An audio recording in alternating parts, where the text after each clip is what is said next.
Bismillahirrahmanirrahim. Assalamualaikum warahmatullahi wabarakatuh. Alhamdulillahi rabbil alamin.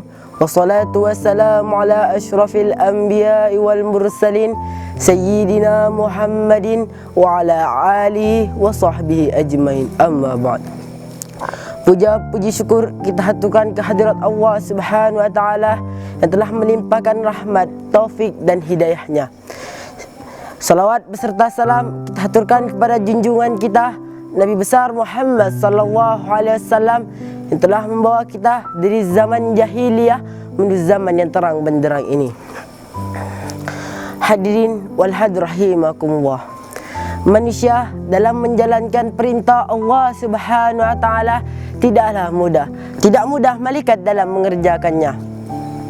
Karena manusia memiliki akal dan nafsu, yang mana akal dan nafsu itu saling bertolak belakang. Setiap kali kita ingin mengerjakan kebaikan, mulailah nafsu menggoda kita agar kita menjadi malas untuk mengerjakannya. Sebagaimana yang difirmankan Allah Subhanahu wa taala di dalam Quran surah Yusuf ayat 53 yang berbunyi, A'udzu billahi minasy syaithanir rajim. Bismillahirrahmanirrahim.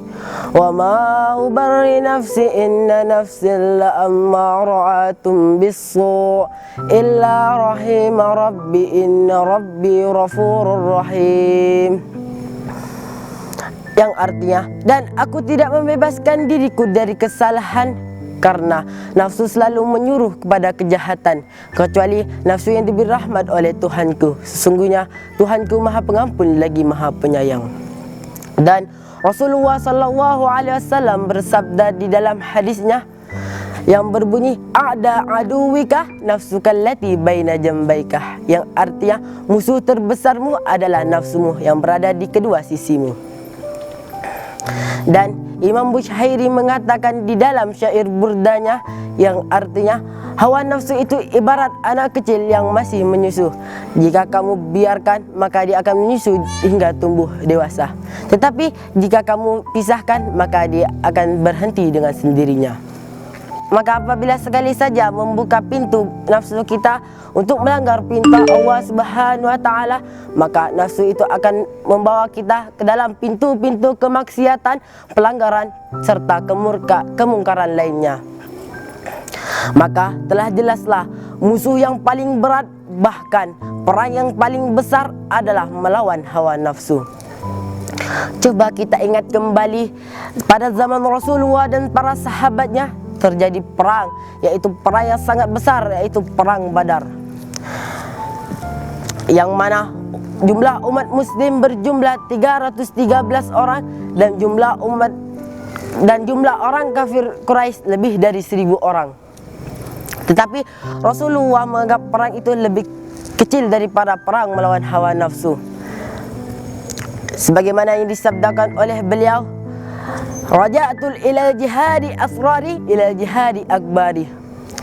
Kamu telah kembali dari perang yang kecil menuju perang yang besar. Mengapa Rasulullah menganggap perang Badar sebagai perang kecil, padahal pada saat itu umat kafir Quraisy 3 kali lipat dari umat muslim? Karena dalam perang Badar pengorbanan satu-satunya adalah nyawa, tetapi dalam perang melawan hawa nafsu pengorbanannya adalah akidah, iman dan hal-hal penting lainnya. Hadirin wal hadir rahimakumullah.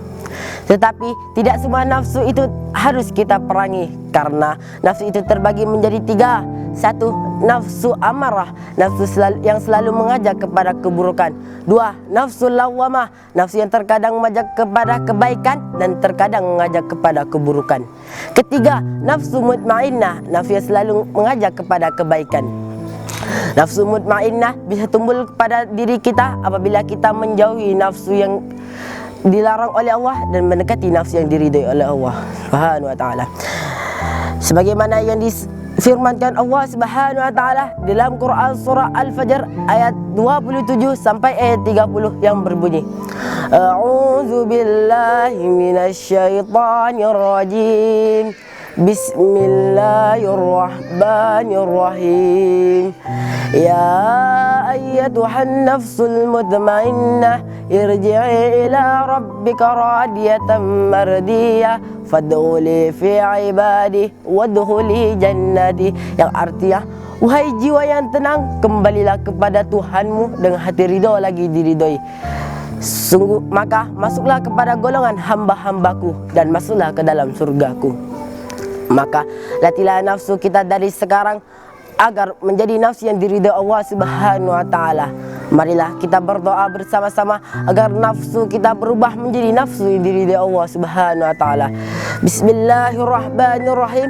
Allahumma anti nafsi taqwaha wa zakkaha khairu mazzakah waliyuha maulaha wa sallallahu ala sayyidina Muhammadin wa ala alihi wa sahbihi ajmain. Subhana rabbika rabbil izzati amma yasifun wa salamun alal mursalin walhamdulillahi rabbil alamin.